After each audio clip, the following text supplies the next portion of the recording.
Sir చెప్పండి sir. ఏం చేస్తున్నారు? ఏంటి సార్ ఇలా ప్రోగ్రామ్లు వచ్చినాక ప్రోగ్రామ్కి అటెండ్ అయ్యేదన్నమాట అని చెప్పేసి వెళ్తున్నాం సార్. ఇప్పుడు పాదయాత్ర పెడితే అది అంటివి కదా, అవును సార్. మరి ఏమైనా ప్లాన్ ఉందా? ఉంది సార్.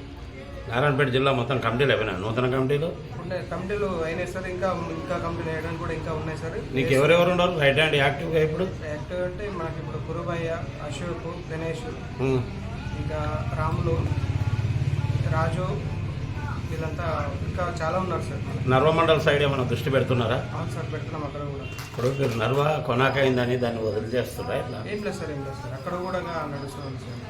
మరి మీరు కమిటీలు గట్టిగేసుకొని యాక్టివ్ పర్సన్స్ను మీరు తీసుకుంటేనే కమిటీలోకి మీకు పాదయాత్ర సక్సెస్ఫుల్ అవుతుంది. అవును సార్. బీసీ వాదం మీద అవగాహన ఉన్నోళ్ళు, దానికోసం కష్టపడాలని ఇంట్రెస్ట్ ఉన్నోళ్ళు ఉంటేనే బీసీ వాదం సక్సెస్ఫుల్ అయితే, లేకపోతే కష్టమవుతుంది. ముందస్తుగా లీడర్గా ఎదగాలంటే ముందస్తుగా చేయాల్సిన పని ఏంటంటే కమిటీలు వేయడమే. ఇప్పుడు ధనబలం లేకున్నా జనబలం అని ఉండాలి, కానీ జనబలం కన్నా బలం కన్నా అంటే దాన్ని చెప్పాలంటే విపులంగా అర్ధబలం అంగబలం కంటే, అంటే అర్ధబలం అంటే ధనము, అంగబలం అంటే జనం. రెండింటికంటే కూడా నీ సంకల్ప బలం గొప్పది కావాలి.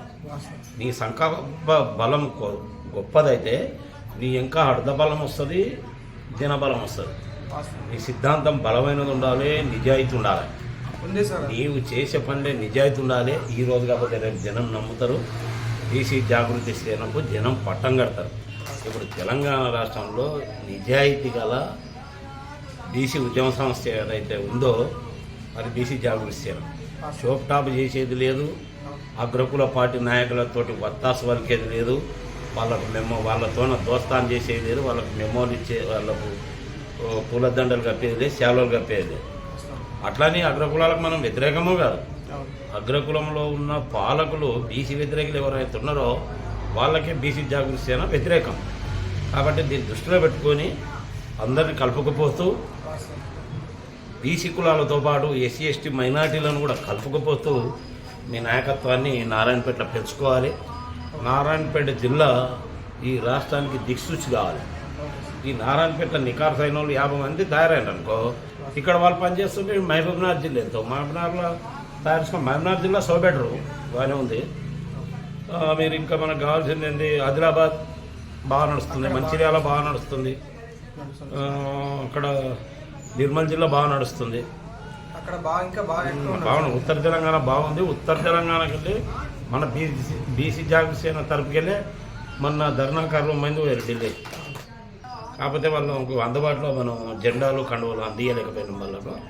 కాబట్టి రాబోయే రోజుల్లో మీకు మెటల్ పరంగా ఎలాంటి లోపం ఉండదు. మీరు ఎక్కడ ఏ ప్రోగ్రాం చేసినా నేను తప్పక వస్తాం. మరి నారాయణపేటలో రౌండ్ టేబుల్ సమావేశం కష్టంగా ఉంటుంది అని కుర్మయ్య గారు కూడా చెప్పారు. మరి 2-3 రోజుల్లో ఏడు చూడండి, ఎందుకంటే ఈ నెల దాటితే నేను మళ్ళీ హైదరాబాద్ షెడ్యూల్ పెట్టుకుంటా ప్రోగ్రామ్స్. మళ్ళీ మీకు అందుబాటులో ఉన్నాను, ఫోన్లో తప్పకుండా అందుబాటులో ఉంటా. కాబట్టి మీరు ఖచ్చితంగా కమిటీలో స్పీడప్ చేయండి, ఓకేనా? Okay sir. జై బీసీ. జై బీసీ.